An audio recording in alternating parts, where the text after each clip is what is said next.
Tell me again, what do you have for breakfast? I had yogurt and raspberries and a hard-boiled egg.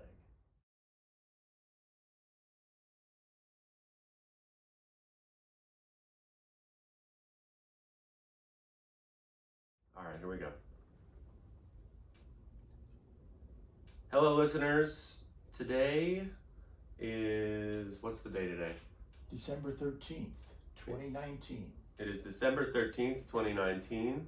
You will be listening to this 1 week from now. And we thought it would be important for the end of the year to go over some of our thoughts for 2019. Just what comes to mind as important things, highs, lows, interesting things. And so now, Dad, why don't you take it away to begin with? When you think of 2019, what do you think of? I think of my constant battle between despondency and hope. Okay. Particularly regarding business. This year has been, like most years, a year of ups and downs, and the feeling that one bad deal, one big error can really blow a lot of the accomplishments of the year. And that is a devastating thought, and it's one that keeps me up at night. Sounds like we don't have enough margin for error. Do we ever have enough margin for error? In the good old days? Were there good old days? I don't know. It always seems like it was good old days. I can't remember the good old days. It's always a struggle, and it's never easy, and it's always a fight between The machinery business. the machinery business is always a fight between despondency and hope. And unless you have hope, unless you keep your confidence up, you are sunk in this business. On the other hand, like most businesses, it's a business of disappointment. And the disappointments happen every day. The sense of missing the mark, the sense of failure, the sense of nothing coming together is one that haunts me every day. One thing I've started to do, and I'm not doing it often enough, is recapitulate my day, go through what happened during the day. And usually when I do that, it's heartening because I see that I actually did move the ball. And you're doing this in the middle of the day, correct? Yes, I do. Okay, see, I was doing that for a little bit, and I think that was a really good thing. Now, I do it every night before I go to bed. I recap my day, and it's very interesting how you go, okay, I talked to so-and-so, and I talked to so-and-so, and this happened, and you're like, damn, like, I was just crazy busy until 3 o'clock. I have no idea, besides those like 3 or 4 conversations that I had, what the hell else happened between that time, but I knew I was super busy. Now, that is the beauty of doing it when you're close to it. And when I write at 3 or 4 o'clock in the afternoon about what has taken place during the business day, I have a better grasp of it than I do when my energy is flagging at night. Mm-hmm. So I can't do it late at night. I can't write late at night. I can't really create late at night. Late at night, I can do word games. It seems to tap into a different part of my head, and I can be reasonably good on word games, although probably I'm much better in the morning. That's but I mean, is the reason that you don't want to do stuff at night is just because you're kind of worn out and you're tired from the day? That's the way I feel. Yes, and yeah, So really, I often want to lose myself in sports on TV. I want to converse with Risa, my wife. I want to maybe read a bit of the Wall Street Journal or something that I missed during the day. Oh, totally want to stop reading news. That's particularly late at night. That's terrible. That's one thing I've been telling Stephanie. Don't read the news, particularly right before you go to sleep. That's one of the new things for 2019 for me. Less emphasis on the news. Mm-hmm. It's all skewed anyways, one way or another. Yeah, true. And the news this year has been, at least the political news has been so grim with the perpetual fighting between the Republicans and Democrats. And in my opinion, the deterioration of the news media into focusing strictly on conflict rather than on good things that are happening and creativity and positive things, but just focusing on the conflict has been very depressing. Okay, what's one of the things that has not been depressing about this year for you? You know, one of the things that hasn't been depressing is watching the Cup games.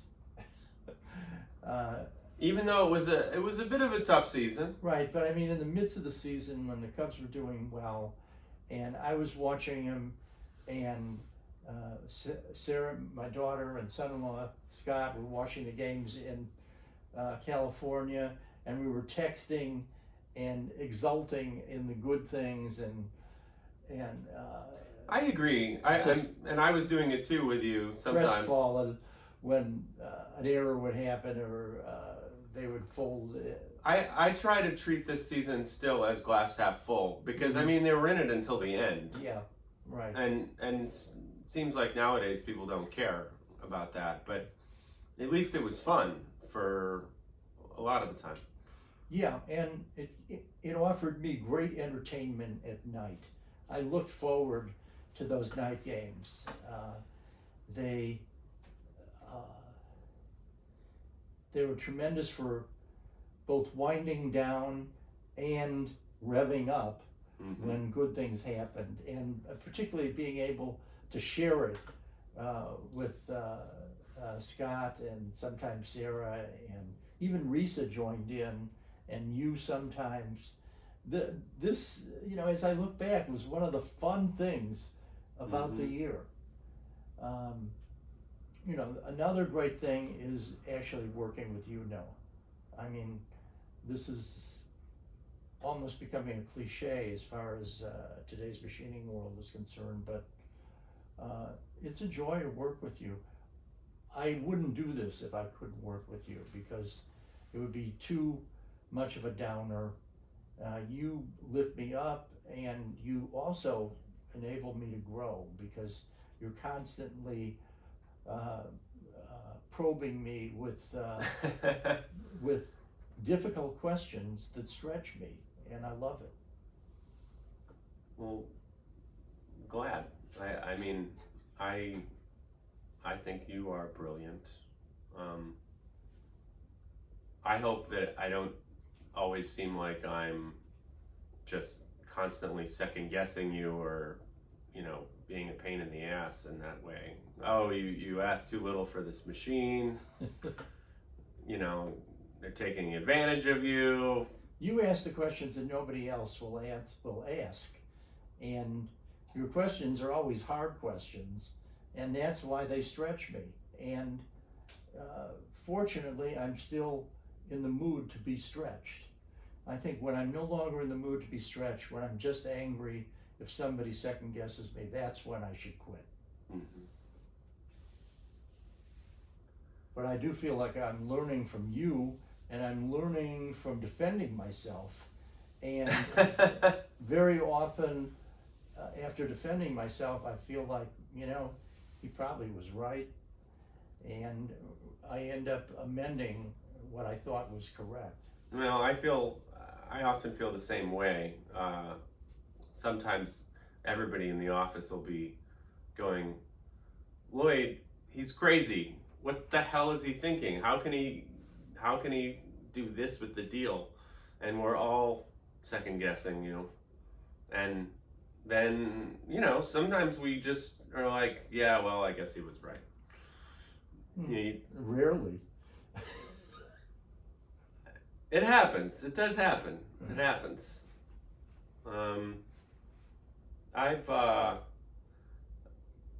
I think it's been a good year in many respects. I feel like I've tried to focus a lot on self-reflection, growth, listening to lots of self-help books and podcasts. You think they help you? I think they help me, and maybe indirectly help you. I agree with you. They do. They push me. They stretch me. In one of the podcasts, we interviewed, what's his name? The guy with Greg Robertson? No, the Amish. Yeah, I don't remember his name. Oh my God, it's totally embarrassing. We'll have to. Anyways, one of the podcast people we interviewed, he said that Dale Carnegie's book, what is it? How to make friends and influence people.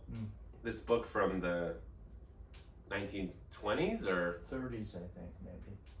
And it is one of the most read books of all time.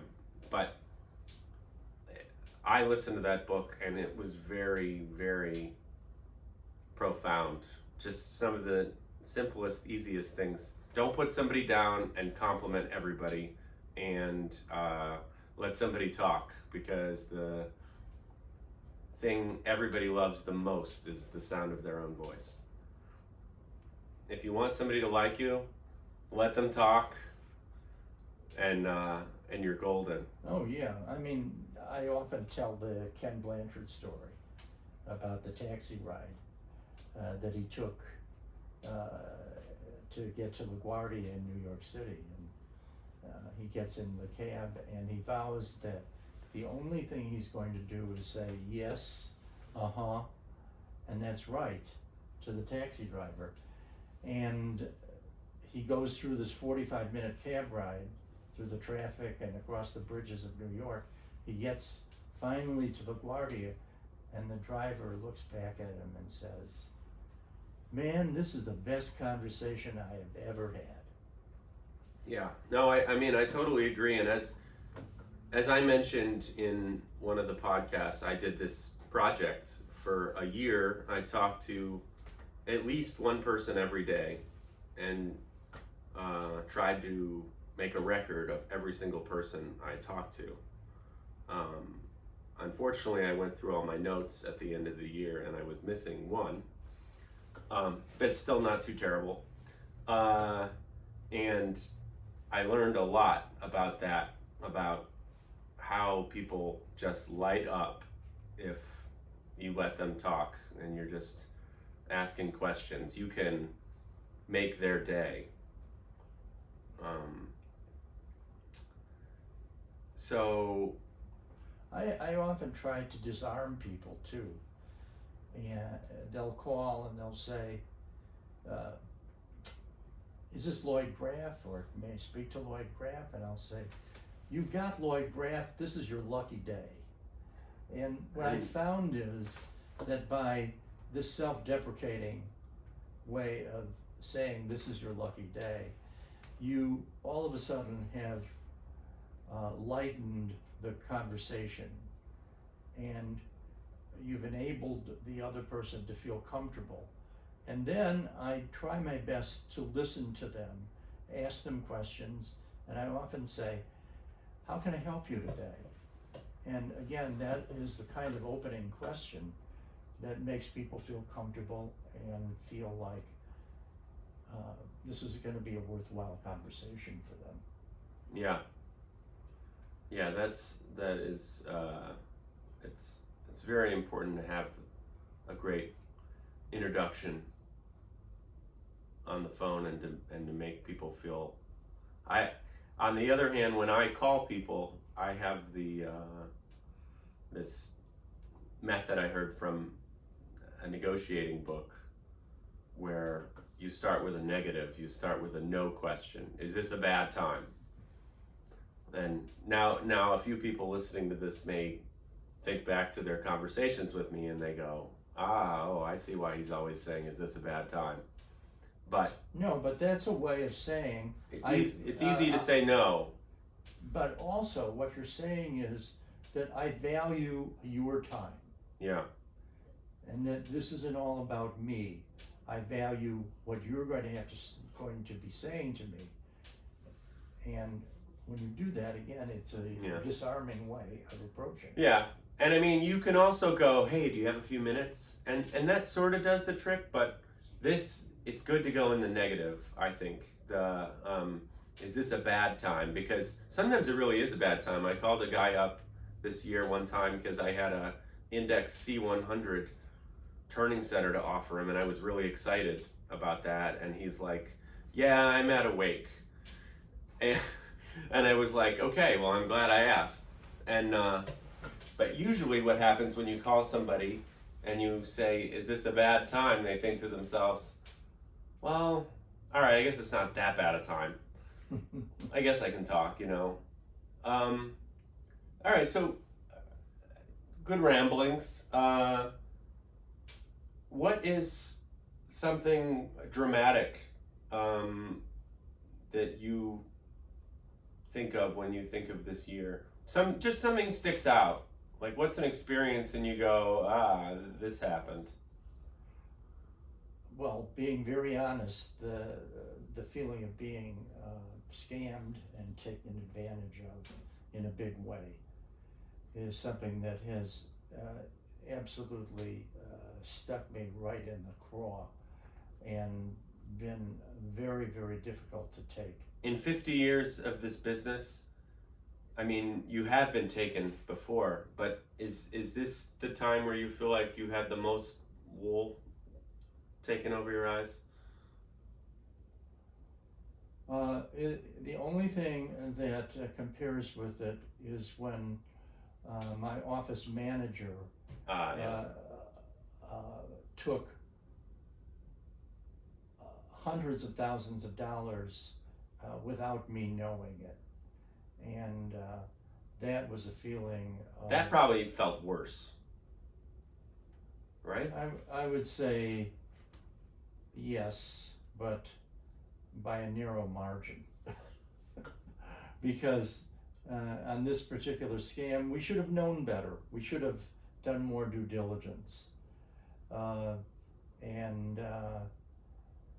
now we're paying the price for it as we attempt to recover the money that's been lost.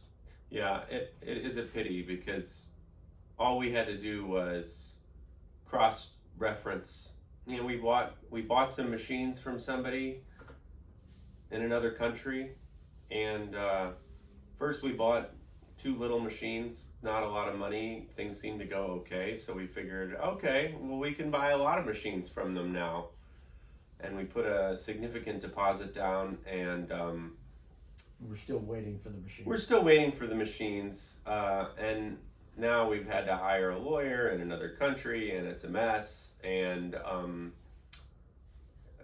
afterward, we talked to a few other dealers, and they were like, I heard they did this to somebody else, and you need to be careful. And then I listened to this book by Malcolm Gladwell, highly recommended. It came out this year, called Talking to Strangers. And I was feeling like total crap from what happened with this deal, and I listened to this book. It's all about how just because you meet somebody, you have no idea who these people are, which is it's kind of depressing. When you think about it, they start the book by talking about these people, these Cuban spies, and they had been in the CIA spying for years and years, and nobody realized that they were double agents. And I mean, these people they're paid to understand who's, scamming them. He talks about Neville Chamberlain going to talk to Hitler. He was the only person that went and spent any time with Hitler, and by spending time with Hitler, turned out he ended up feeling like he could, quote unquote, deal with Hitler. And, everybody knows what happened next. So you can't people, he says what people do is they do what's called defaulting to truth. We have to default to truth because, that Madoff was another, and Sandusky, he brings those guys up. If you don't default to truth, then you're never going to let your kid play baseball because you're going to think that he's going to get abused by the coach. And nobody's ever going to want to coach baseball because they're going to feel like they're going to be accused by somebody. So in order for society to work, even with all these terrible people, we have to have this trust of our fellow person. And so when you get scammed the next time, don't feel like you're stupid because, yeah, sure, there's other precautions you could have taken, but it's always easy afterward to say, oh, you should have asked this or you should have realized this, because people are just, they're very deceptive. I've run into this in trying to do deals where I'm the intermediary and trying to sell a plant. And what I've found is that, in my opinion, people are too cautious. They become obsessed with quote unquote due diligence to a fault where they end up examining so much minutia that they can't see the big picture. Do you think you do that? No, I tend to be going the other way.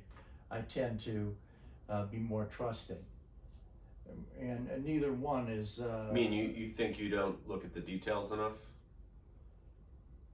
Yeah, I tend to trust my gut more and not go into the minutia.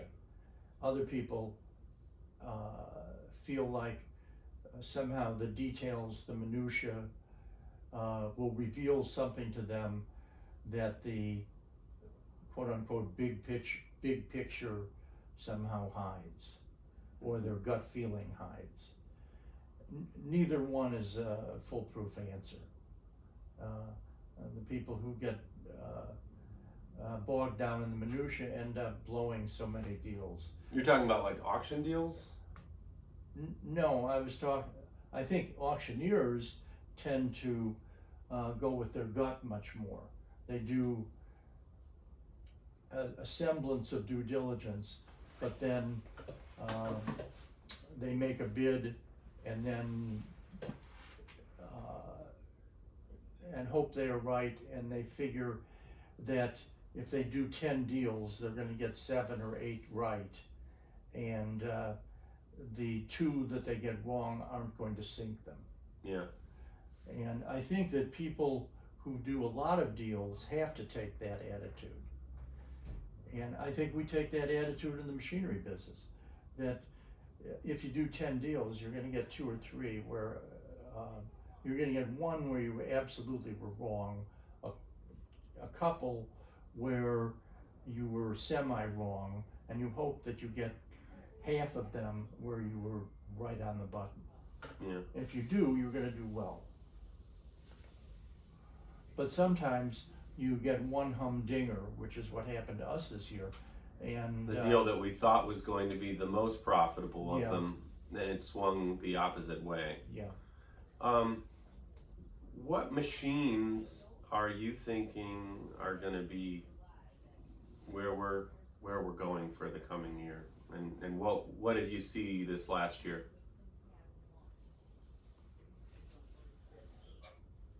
I think that it's difficult to say. I think that the big opportunity.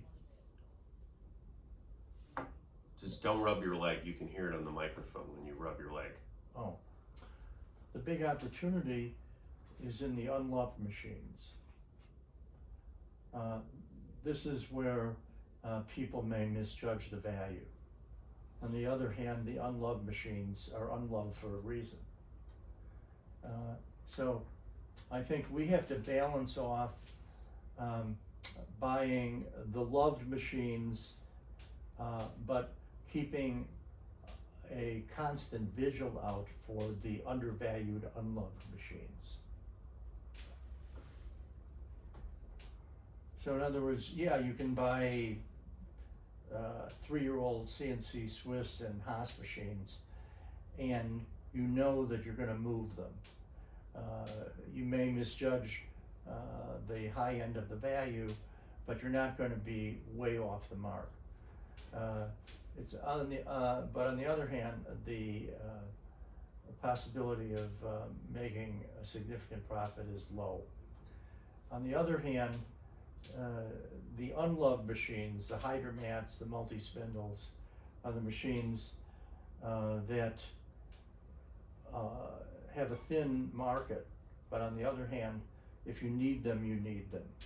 Yeah. And if we can position ourselves properly on those machines, we can have a winning game. How do you feel about automotive in the next year? I know you've discussed your thoughts about Europe versus the United States. Do you really think that there's a big difference? Well, I think Europeans have bought into climate change and how can they buy into something like that? and the need to switch over to electric cars quickly in a much more grandiose way than in the United States and North America. Asia, I don't really know, but I think Asia is more like the United States. So the Europeans believe that everybody is going to switch to electric. Which Europeans? Oh, I think Germany, I think France. I mean like Italy. Who? The automotive companies? Yeah, the automotive companies. The VW, which has a notorious history of being wrong, the kings of diesel. And then you have Mercedes and BMW, Fiat, maybe to a lesser degree, but particularly the big German companies appear to have bought into the idea of electric in a big way. And so you think that many of our customers, the big automotive customers doing production work in Europe, they're in for a bit of change in the coming year, and multi-spindles are... They are stuck right in the middle of the indecision about what to do, and I don't envy their position. They are heavily committed to the gasoline engine cars. They built up their capacity doing work on that kind of stuff. All of a sudden, the big investment by the big companies is in electric. Nevertheless, what they're selling today is still gasoline engine. So they are stuck right in the middle. And that's because automotive contracts are long-term. Yeah. So, yeah, they can see for the next 2-3 years, they're going to be okay, but they see a dramatically waning market for the gasoline cars in Europe. And in the United States, I think it's similar, but the commitment to electric is significant by the big automotive companies, but we're not seeing the huge investments in electric that have been stated that are happening yet. So I think American companies are a little more confident that their run in gasoline is going to last longer than the Europeans do.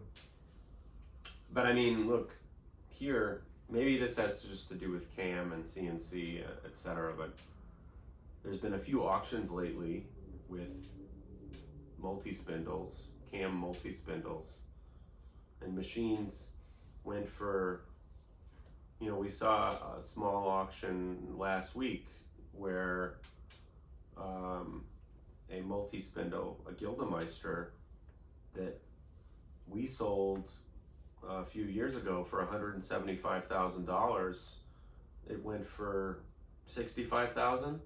Yeah. A GM 35, and this is, you know, that was like treasure. If you could find that anywhere in the world, you had a few people you could go to and get really good money. Now, granted, it was an auction, it wasn't very advertised, but that says something. What does that make you feel, Ted? That makes me feel people are extremely cautious. Or does it make you feel that technology is not where we should be, or is that like the unloved machines you were talking about before, where it just takes a little bit of faith and finding the right customer? I actually think that those machines are right in the middle of that unloved category at the moment, that we're dramatically undervalued. So perhaps if we had wanted to spec, it would have been a good spec. Yeah, that's what I think, because they're a rarity on the used market, and at that given moment they were dramatically undervalued by the market. These are things that a speculator in machine tools ought to love. So you think maybe we should have bought one? It was kind of right on the borderline of the price we should have bought it at. Yeah, I would say that. And you know, you add on the 15% buyer's premium that the auctioneers extract, and it always takes these machines a little bit out of reach. But just about 2 years ago, we had proposed somebody $100,000 to buy one of those, and now we wouldn't. So that's right. That shows a falling market. However, one could also argue, and I think there's validity, that we're in a lull period, and that some of the indecision may be pulling out of the market as we speak. I mean, you had a resolution in the election yesterday in England of the Brexit issue. Okay, so that's been overhanging Europe for some time. But how is there a resolution? You had a resolution because the candidate advocating Brexit won a clear majority, and he can now negotiate a final deal with the EU. You had a you had some resolution of the problems with China, but I think people are now getting used to the idea that the conflict with China is long-term, and it has very little to do with Trump. It has everything to do with America and China having conflicting views of proper market practice and being long-term competitors as well as markets for one another.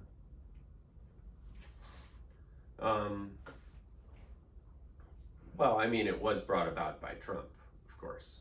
Nobody else had the chutzpah. Right, but it won't go away now, whether Trump's reelected or not. Sure. This is a problem, an issue, the United States versus China, which I think both Republicans and Democrats now acknowledge is here to stay.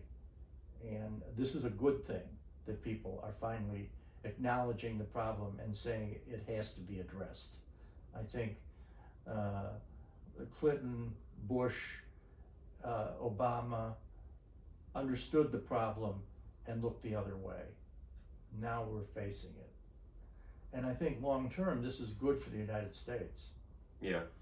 Will China change? No. I don't foresee China adopting practices that will be acceptable as far as intellectual property is concerned. This is just not part of their culture. It's not part of their belief. They think if it's out there, it's to be stolen. All right, so then we are punishing ourselves. We're making life harder for ourselves then, even if it's not going to change them? Something had to wake them up as far as the resolve of the United States. The tariffs were a crude method of doing that, but they did wake up the Chinese because it's something that has hurt them as well as hurt us. So it's a way, it's self-flagellation, but it finally sent the message to the Chinese that we're serious about addressing this issue. And they get that. That doesn't mean they're going to acquiesce. Mm-hmm. And that's one of the things that made this year a difficult one. And it's not going away, but I think the Chinese economy is weakening by the month, and so they're going to at least want to have a useful truce for them. And the same could be said probably for the U.S., particularly going into an election year.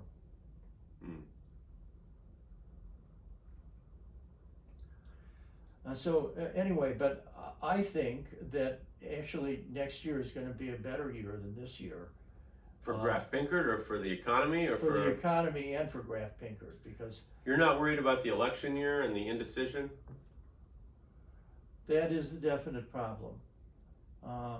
However, if it appears that a quote-unquote moderate Democrat is going to win the nomination, and it's not going to be Warren or Sanders, then I think that some of the fear about the election will go away.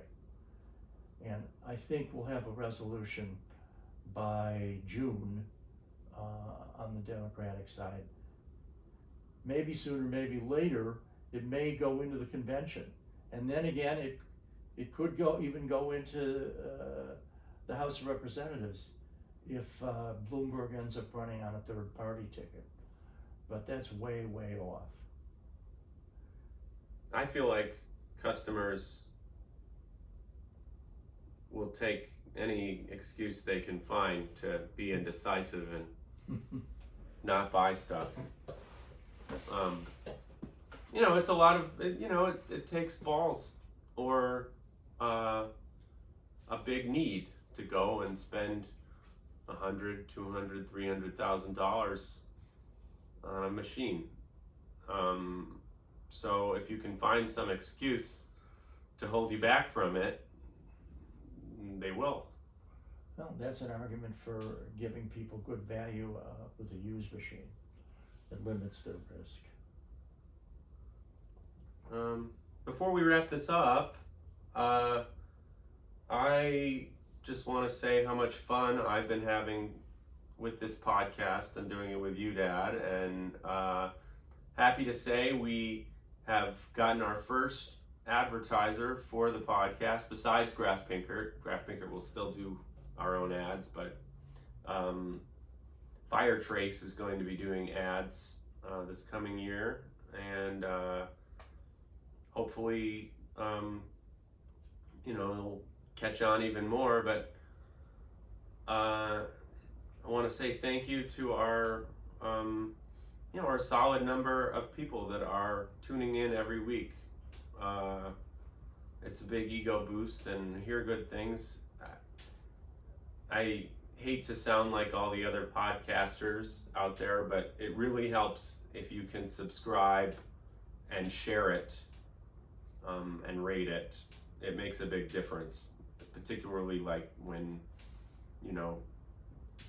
it's in the low volumes. Your one subscription actually makes a big difference. Kudos to you, Noah, on the podcast.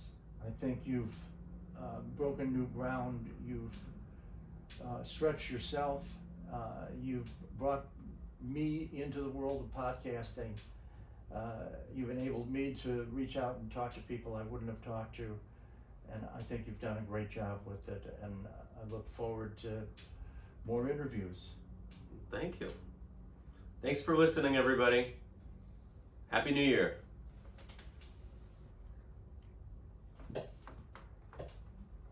Be interesting. Good ramblings. Yeah, I think it was pretty darn good.